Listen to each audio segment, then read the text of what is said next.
कैसे प्रैक्टिस करना है वो सुने थे। आप सभी ने प्रयोग किया, अभ्यास किया, कितना बार प्रैक्टिस किया, अच्छा लगा? कोई क्वेश्चन तो नहीं है मन में? क्वेश्चन हो तो आप लिख के दे सकते हैं, उत्तर भी मिल जाएगा। आज हम आपको ये बताते हैं कि हम प्रैक्टिस करेंगे, लेकिन उसका कोई नियम, कोई समय है? हाँ, वो तो जरूर है। देखिए, कभी भी भगवान को याद करना माना एक ब्रह्म मुहूर्त होता है। उसमें कहते हैं जब सारी दुनिया सोए हुए रहते हैं, परमात्मा पिता को टाइम मिलता है हम बच्चों से मिलने के लिए। बाकी तो सारा दिन हम सभी भी व्यस्त रहते हैं। तो ब्रह्म मुहूर्त क्या है? प्रजापिता ब्रह्मा कुमारी ईश्वरीय विश्वविद्यालय सभी का सुइटेबल टाइम अनुसार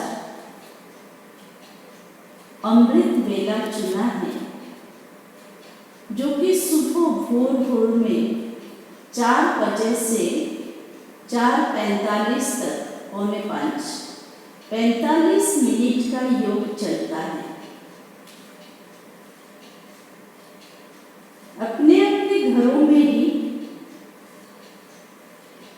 मेडिटेशन का कमरा, जो थोड़ा साइलेंस में बैठ सके, कोई सोया हुआ हो तो उसको डिस्टर्ब ना हो, और हम साइलेंस में बैठेंगे मेडिटेशन में, हमें भी डिस्टर्बेंस ना हो, तो ऐसा स्थान चुन लीजिए। और ये 45 मिनट के अंदर आप जो पहले प्रैक्टिस कर रहे हैं ना, तो आप उसमें से 15 मिनट चुन के कीजिए। मैंने 15 मिनट क्यों कहा? हम लोग तो 45 मिनट बैठते हैं, लेकिन मन स्थिर हो तभी तो बैठ सकेंगे। तो 15 मिनट स्थिर बैठेंगे, जिसमें हम आपको 5 मिनट आत्म अनुभूति का प्रैक्टिस करेंगे, 5 मिनट शिव बाबा को याद करेंगे, परमात्मा अनुभूति करेंगे, और 5 मिनट शिव बाबा का बनाया हुआ सृष्टि जो बिगड़ चुका है उसके लिए शुभकामना देंगे, गुड वाइब्रेशंस भेजेंगे। ठीक है ना? 15 मिनट तो हम बैठ सकते हैं। तो ये अमृत वेला, ये ब्रह्म मुहूर्त बहुत अच्छा समय होता है, क्योंकि आत्मा भी रात को रेस्ट लेके जागी है, और आगे चल के सारे दिन का शेड्यूल को फिक्स करके हमें बढ़ना है। तो डेली ये प्रैक्टिस के लिए ये टाइम अच्छा है।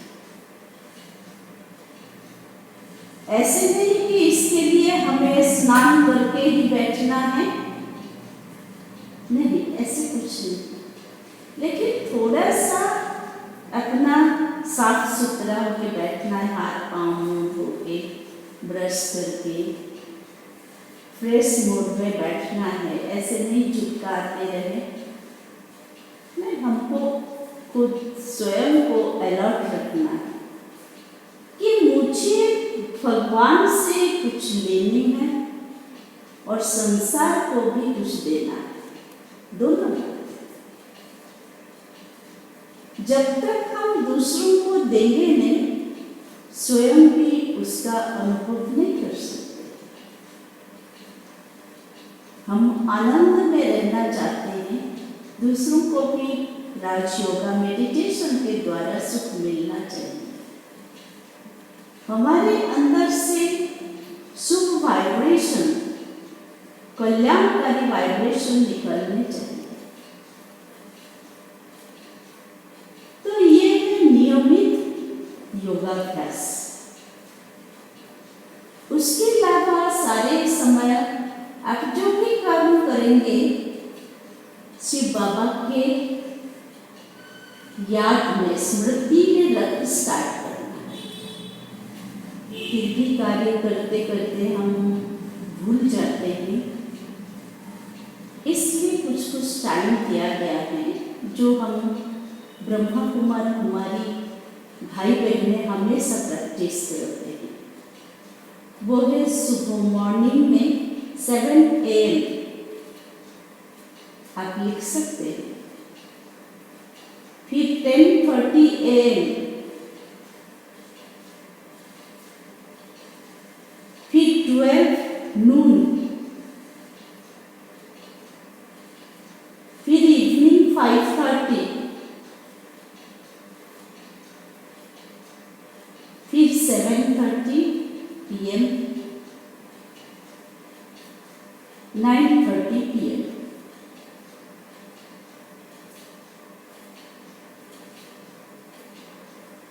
ये जो है 6 पर्टिकुलर टाइम बनाया गया है, इसमें हम 3 मिनट जो भी कार्य करते हुए साइलेंट हो जाते हैं और परमात्मा पिता को याद करते हैं। इसको याद ही करेंगे 3 मिनट। आप ऑफिस में बैठे हैं, साइलेंस में बैठ जाइए 3 मिनट। अच्छा, कोई जरूरी काम कर रहे हैं, हो ही नहीं पाएगा, उसके बाद 3 मिनट कर लीजिए, लेकिन करना है सही, या उसके बिफोर कर लीजिए। लेकिन ये टाइम में सारे विश्व में, पांचों भी महादेश में, 150 देशों में ये राजयोगा आश्रम है। तो उसमें लगभग 15 लाख भाई बहनें हैं, सभी ये प्रैक्टिस करते हैं। तो एक ही टाइम पर करने से यूनिवर्स को एक अच्छा सहयोग मिलता है। स्वयं को भी एक अच्छा स्ट्रेंथ मिलता है। हम काम करते करते जैसे बिजी हो जाते हैं तो हमारा तो एनर्जी इन्वेस्ट होता जाता है। जब हम थोड़ा सा शिव बाबा को याद कर लेते हैं तो फिर एनर्जी चार्ज हो जाता है। तो ये जो मेडिटेशन है हमेशा ये रिफ्रेशमेंट के लिए है, आपको अच्छा रिलैक्स करेगा।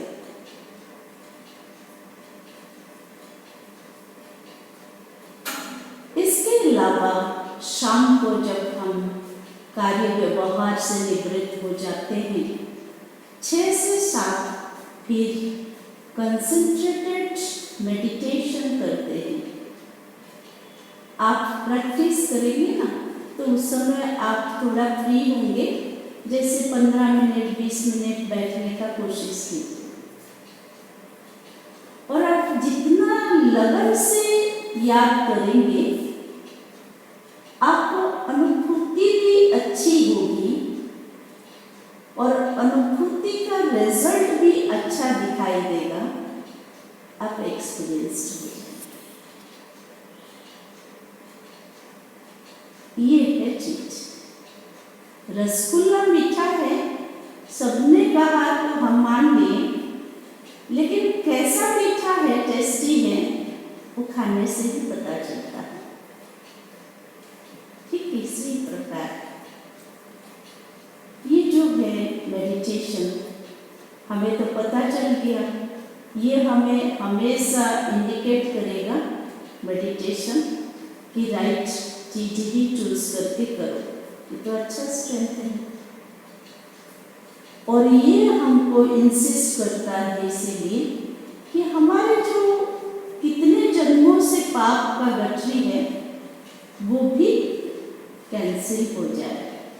याद से ही विकर्म विनाश होते हैं, याद से ही हम विकर्म पर विजय पाते हैं, याद से ही हमारे श्रेष्ठ कर्म के आधार पर पुण्य जमा होता है। तीनों ही चीज है।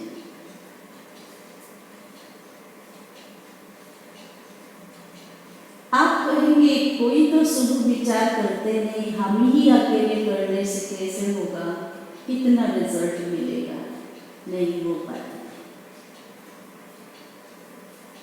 हम ही जब सुधरेंगे नहीं, सृष्टि में परिवर्तन को ये कैसे हो सकता है। आज परमात्मा पिता ने हमें पढ़ाया है, हम बदलेंगे तो सृष्टि का परिवर्तन का हम सोच सकते हैं, कुछ कर भी सकते हैं। जब तक हम दूसरों का अवगुण कमजोरी देखते रहेंगे, ये तो बात ऐसी है जैसे डस्टबिन में कचरा डालते हैं, जो यूजलेस है वो कचरा डालते हैं डस्टबिन में। ठीक इसी प्रकार अन्यों का अवगुण देखना, कमजोरी देखना, तो अपने बुद्धि को इम्प्योर बनाना, ये तो हो गया ना। हम प्योरिटी के लिए मेडिटेशन भी करते हैं और दूसरों का अवगुण देखते हैं तो अपने बुद्धि को इम्प्योर भी करते हैं। ये तो कुछ बात नहीं हुआ। तो इसीलिए स्वयं पर अटेंशन रखना है।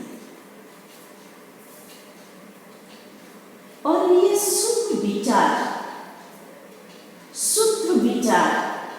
हमारे अंदर आए, हमेशा रहे। इसलिए मैं आपको कह रही थी, संग दोष से अच्छा है सत्संग। सत्संग माना क्या? सत्य संगी, माना हर समय जो साथ दे सकता है वो है परमात्मा। वो जो कहते हैं उसको हम मानकर चलना है। इसलिए मैं कह रही थी, ईश्वरी विश्वविद्यालय में प्रतिदिन मुरली पठन होता है। परमात्मा जो कहते हैं अभी तक आप सुन रहे थे बहन जी के या दीदी के जरिए। अब समय आ गया है, आप डायरेक्ट भगवान के वर्सन सुनेंगे, वाणी सुनेंगे। तो वो हमें lot of positive thinking provide करता है। बहुत सारे अच्छे चीज हमें बुद्धि में एंटर होता रहेगा, तो हम चार्ज होते रहेंगे। तो ये है योग और क्लास के बारे में। अब मुझे कुछ सत्य को स्पष्ट करना उचित मैं समझती हूँ। आपके मन में भी हो सकता है प्रश्न उठता होगा कि 7 दिन हो गए हम सुन रहे हैं, स्वयं परमात्मा पिता सृष्टि पर आकर के ये सत्य ज्ञान भी सुनाते हैं और राजयोग का अभ्यास भी कराते हैं।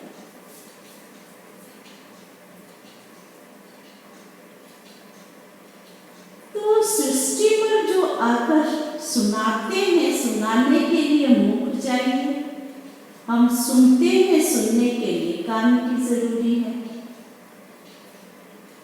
तो आपके मन में प्रश्न तो जरूर होता होगा, बहन जी कहते हैं परमात्मा पिता ज्योति बिंदु स्वरूप है, फिर कहते हैं स्वयं आकर के सिखाते हैं, बताते हैं। तो इसका राज मैं आज आपको स्पष्ट करूंगी। परमात्मा पिता कोई प्रेरणा से काम नहीं करते या डायरेक्शन परम धाम से दे दे, वो भी नहीं होगा। क्यों? हमें बात को समझकर प्रैक्टिकल में हमारे जो हम विकार के वशीभूत है हमें निर्विकारी बनना है, चरित्रवान बनना है। और हमें ये भी पता चलता है, अभी जैसे समय चल रहा है, चारों ओर अशांति, गुटराट, चिंता सभी ओवरस्वेल्ड है। तो परमात्मा पिता का भी आने का भी समय है ये। क्यों? अधर्म से सत्य धर्म स्थापन करने का जो ताकत है, वो जो सृष्टि का रचयिता है उसमें भी होता है। वो ऑलमाइटी अथॉरिटी है। तो परमात्मा पिता का अवतरण का भी ये समय है। और हमें अच्छी सृष्टि चाहिए तो हमें ही अच्छे बनना है, ये भी तो है ना। लेकिन ये भी देखिए, 7 दिन से हम सुन रहे हैं, हम सोचते तो अच्छा है, लेकिन अच्छा बनने में तो टाइम लग रहा है ना। वही पुराने स्वभाव, संस्कार, वही आदतें हमें खींच रहे हैं। कुछ योग के शक्ति से हम परिवर्तित होंगे, कुछ अपनी गंभीर दृढ़ प्रतिज्ञा से परिवर्तन होंगे, कुछ हमारे निर्णय से कि मुझे ये करना ही है, उससे भी परिवर्तन होगा। तो गाइडलाइन तो चाहिए ना। तो सुप्रीम गाइड कौन है? शिव बाबा है, परमात्मा पिता है, वही भगवान है। तो इसलिए शिव बाबा को सृष्टि पर आना ही पड़ता है। और हम भी चाहते थे कि कोई अच्छाई की ओर ले जाए, तो शिव बाबा आते हैं। तो ये भी सोचना है, उनको आते के साथ ही परिवर्तन लाना है। और भगवान आकर अगर माँ के गर्भ से जन्म लेंगे तो कितना टाइम लगेगा? शरीर का भी वृद्धि हो, आयु का भी हो, बुद्धि मैच्योर हो, फिर सुनाए, तो वेस्ट ऑफ टाइम है। और परमात्मा पिता है, माता पिता है, उसकी कोई फादर नहीं है। ये तो हम सभी जानते हैं। तो जिसके गर्भ से जन्म लेंगे वो तो माँ बनेगी ना, बड़ी तो होगी ना भगवान से। तो ये भी नहीं हो सकता। अच्छा, कलियुग में किसी का भी दिव्य रूप नहीं है। चलो देवता के अंदर आ जाए, श्री कृष्ण के अंदर आ जाए, वो भी नहीं हो सकता। यहाँ तो सभी साधारण ही है। लेकिन ये भी सत्य है कि परमात्मा पिता सर्वशक्तिमान है। वो आते हैं लेकिन शरीर लेते नहीं हैं, लेकिन पर काया में प्रवेश करते हैं। एक साधारण अनुभवी वृद्ध तल में प्रवेश करते हैं।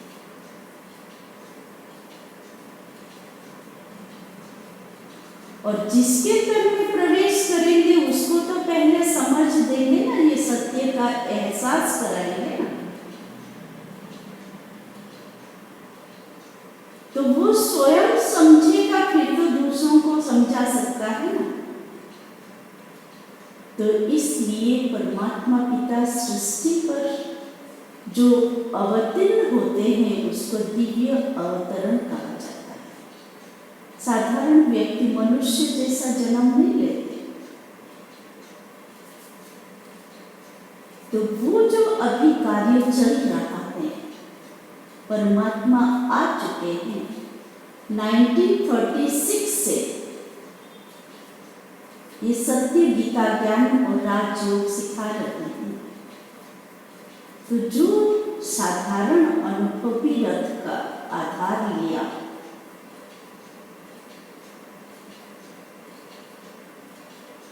वो मानव, हम और आप जैसे एक सांसारिक व्यक्ति 60 वर्ष वयस का आयु में और व्यवसायी था, जिसके पास सारे संसार के ज्ञान थे, जिन्होंने भगवान की खोज में 12 गुरु कर चुके थे।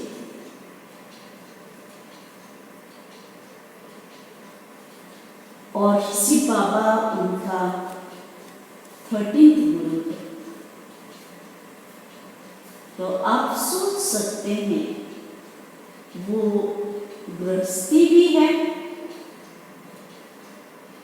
वो व्यवसायी भी है, लेकिन उनके अंदर धार्मिक चेतना भी है।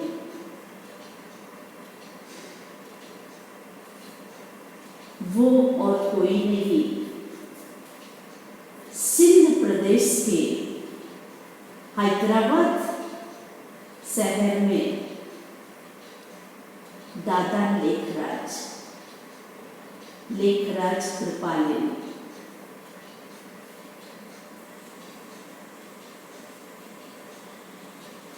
जिनका इतिहास ऐसा है, जन्म से लेकर के उनके पास इतने अच्छे गुण थे।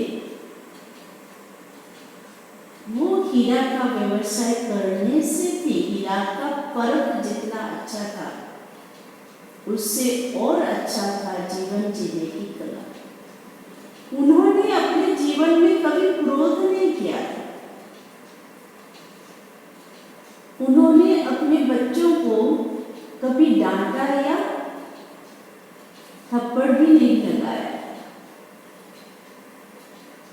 और घर में सब कुछ साधन होते हुए भी एक हीरा व्यवसाय 1936 की बात है, जब दादा लेखराज को 60 साल हुआ था, तो एक हीरा व्यवसाय का कनेक्शन तो राजा राजवाड़े में भी होता है, साधारण मनुष्यों का हीरा खरीद।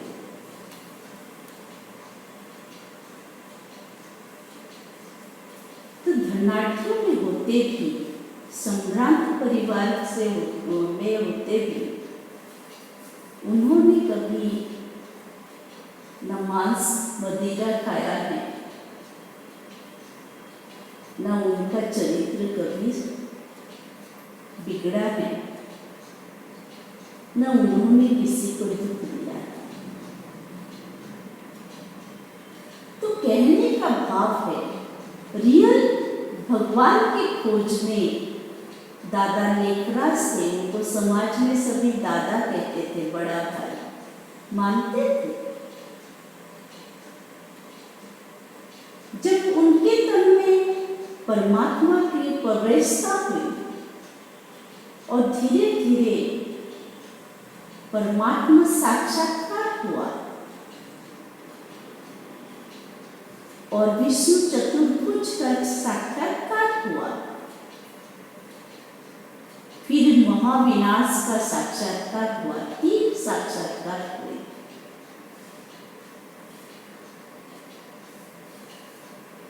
तो परमात्मा पिता का ज्ञान जो है, उनको समझ में आया कि खुद शिव बाबा सृष्टि पर आए हैं हमें देव समान बनाने, और जब देवलोक यानी सतयुग आ जाएगा, उसके पहले पुरानी दुनिया का विनाश होना ही है। हम सुन रहे थे ना, नए मकान जब बन जाएंगे, पुराने मकान को तोड़ दिया जाएगा। तो अभी है बौद्ध धर्म, बहुधर्म में सब विभ्राट है, हिंसा है। एक धर्म माना कोई लिखित नहीं, सबके अंदर दिव्य गुणों का उपवेश, सभी देने वाले दाता देवता होंगे, लेवता नहीं। ऐसा समय भी सृष्टि पर आना है और उसमें भी देवी देवता ही एक्ट करेंगे। तो उनका रूप कैसे होगा? मनुष्य जैसा। अभी जैसे मनुष्य का चेहरा है लेकिन काम करते हैं पशु जैसा, तभी मनुष्य जैसा ही चेहरा होगा लेकिन सबके अंदर दिव्य गुण होंगे।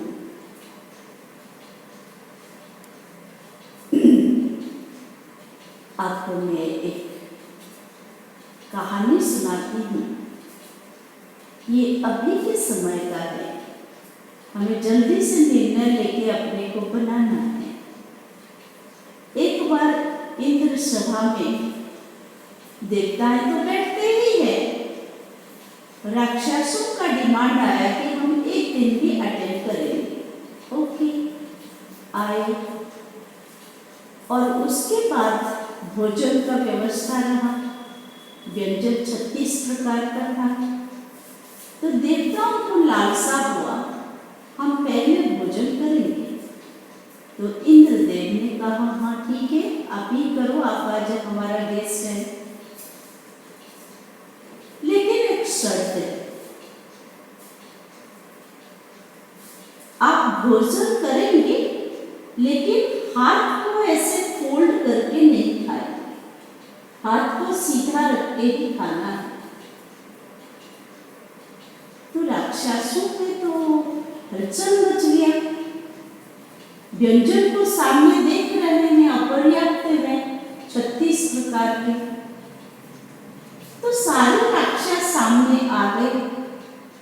सबके अंदर में ये आसक्ति है, मैं पहले जाऊं तो ज्यादा खाऊं तो मुझे वैरायटी मिलेगी।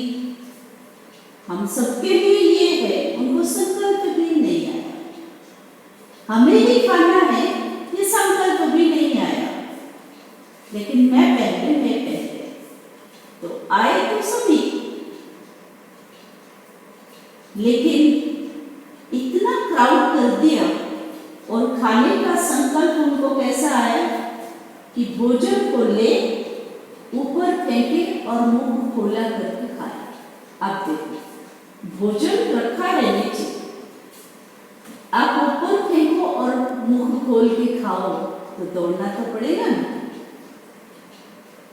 अब जब दौड़ते हैं उनका बॉस, और भी एक राक्षस खड़ा है कि बहुत सारे खड़े हैं, उस पर नहीं है, तो धक्कम धक्का हो रहा है। जिसको जो धक्का लगा उसने एक थप्पड़ लगाया, आगे बढ़े। ऐसा कार्य चलता रहा। बहुत सारे व्यंजन नीचे भी गिरे, सबके ड्रेस कपड़े खराब हुए, धक्कम धक्का में सब मारपीट होने लगे। दृश्य स्वर्गलोक में बहुत ही असहनीय था, ऐसे कभी हुआ ही नहीं।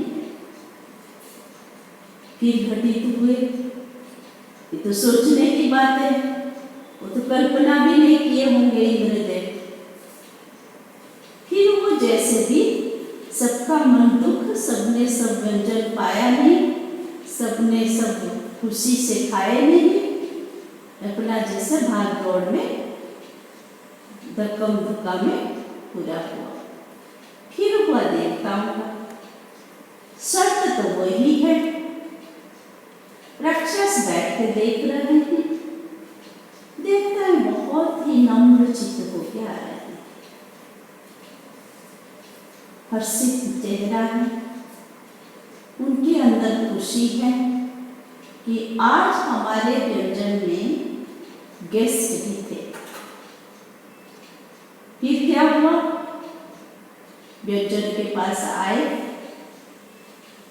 उनके लिए भी व्यंजन 36 प्रकार रहा। तो ये राक्षस देख रहे हैं, ये हलचल क्यों नहीं होते, इनकी बुद्धि स्थिर क्यों है, ये हर्षित क्यों है, इनको क्यों क्यूरियोसिटी नहीं थी मैं पहले जाऊं पहले खाऊं। उनको आश्चर्य लग रहा है और देखते हैं उतना ही नम्र है, हर्षित मुख है, धीरे धीरे चल के आ रहे हैं, जैसे खाने के लिए जन्म दिया ऐसे नहीं लग रहा है। सामने आए, व्यंजन उठाया, दूसरे को खिलाया, उसमें हाथ फोल्ड करने की बात नहीं। और जिसको खिलाए, हम कोई अच्छा कर्म करते हैं तो कैसा होता है, हमारा चेहरा खिल जाता है। तो एक दूसरे को खिला रहे हैं और दोनों ही खुश हैं, बहुत डिसिप्लिन वे में, बहुत रॉयल ढंग में, बहुत खुश होके, जैसे एक दूसरे को सहयोग देने की भावना है। ये है देवता। तो दृश्य बड़ा ही सुंदर था और सब कुछ समय के लिए नजदीक से मिलने का एक अच्छा ही अवकाश था। और समय से पहले ही भोजन, तृप्त भोजन, अनासक्त भोजन सबने एंजॉय किया, राक्षसों ने भी एंजॉय किया। तो अब मेरा प्रश्न है,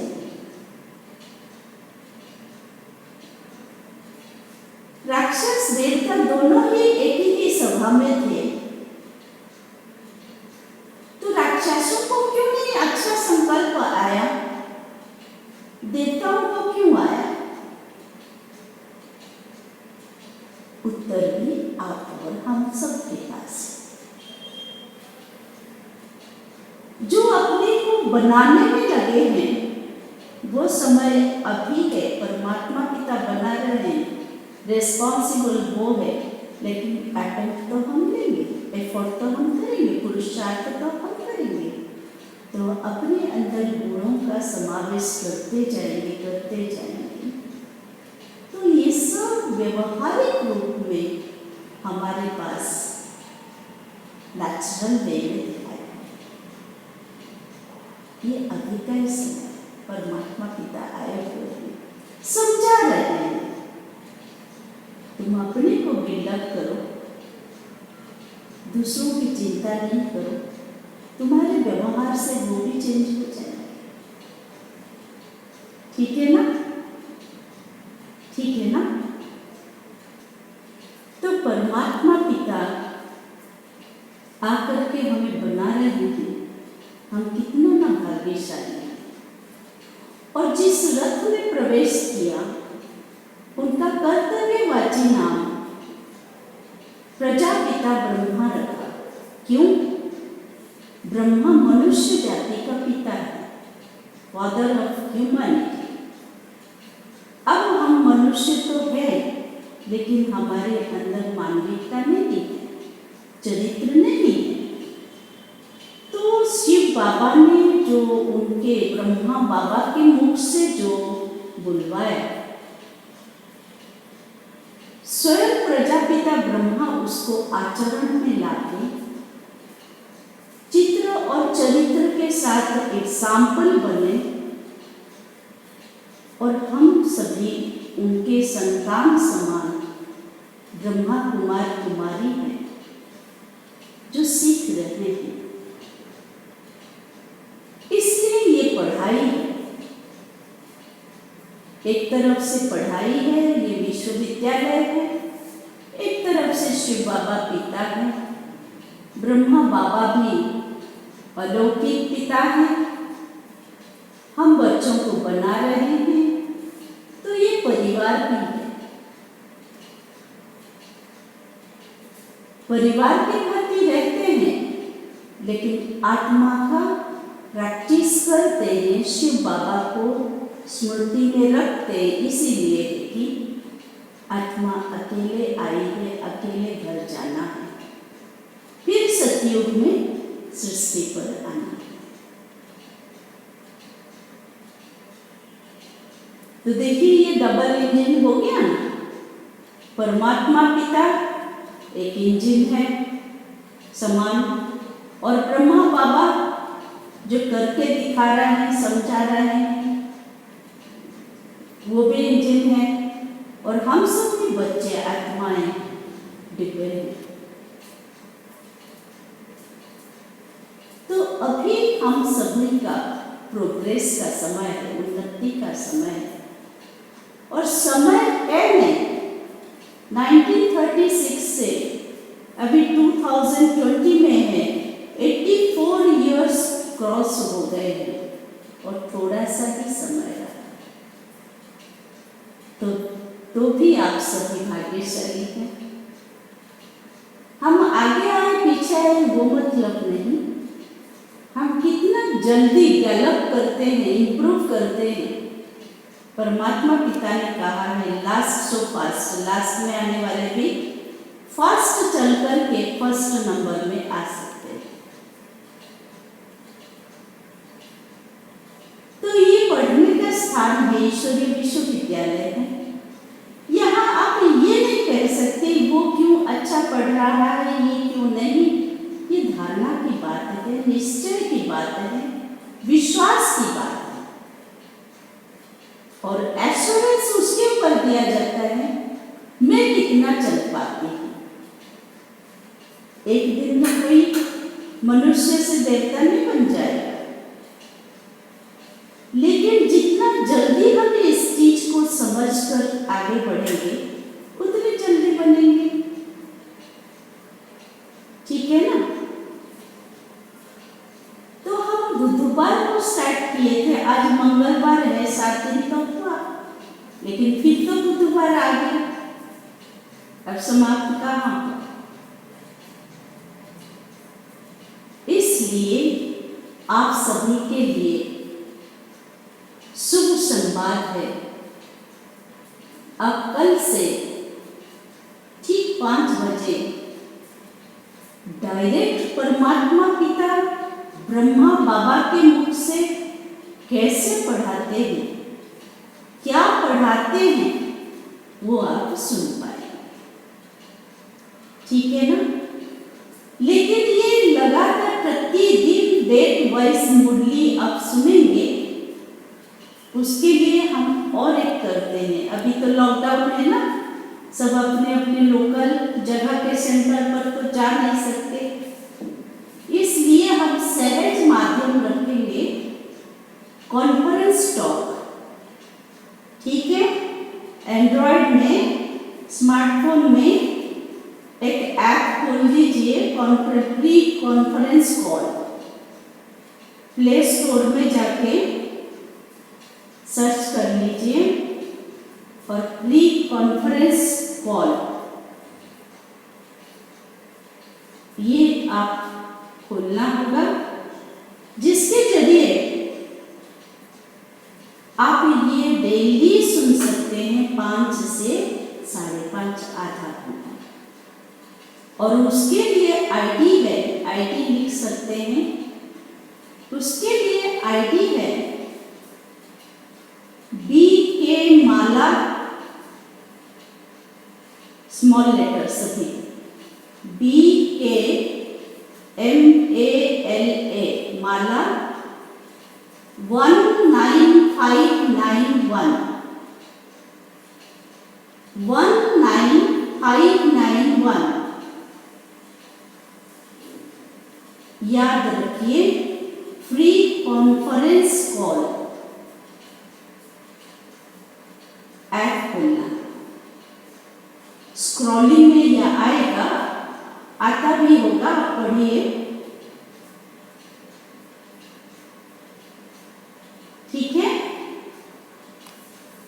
तो ये है हमें खुशीमय, खुश नसीब बनने का, आनंद प्रसन्न मुद्रा में रहने का गुह्य चाबी। आप जितना पढ़ते रहेंगे, योग अभ्यास करते रहेंगे, अपने जिंदगी में आने वाले सभी परिस्थितियों में भी आपको निवारण मिलता रहेगा, सॉल्यूशन मिलता रहेगा, समाधान मिलता रहेगा और आप निसंकोच सहज रीति पार करके जाते रहे। न हम विकारों से प्रभावित होंगे, न हम संसार में फंसेंगे। हम तो है अपने को हीरे जैसा मूल्यवान बनाने वाले शिव बाबा के कोहिनूर बच्चे। ओम शांति।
भाग्यवान है हम शिव की संतान, बड़े भाग्यवान है हम शिव की संतान। हमको मिले हैं शिव भगवान, मन को सजाए देव वरदान।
भाग्यवान है हम शिव की संतान, बड़े भाग्यवान है हम शिव की संतान।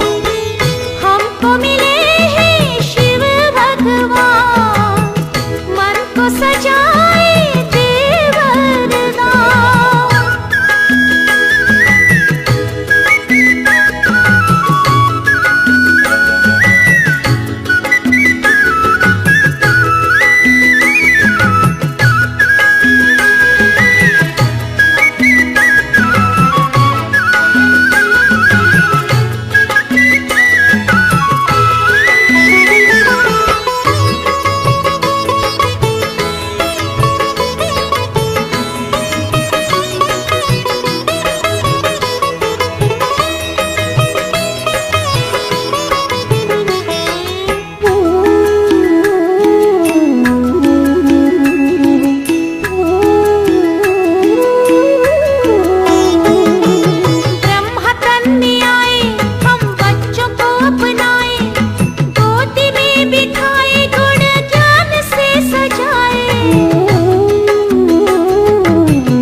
बड़े भाग्यवान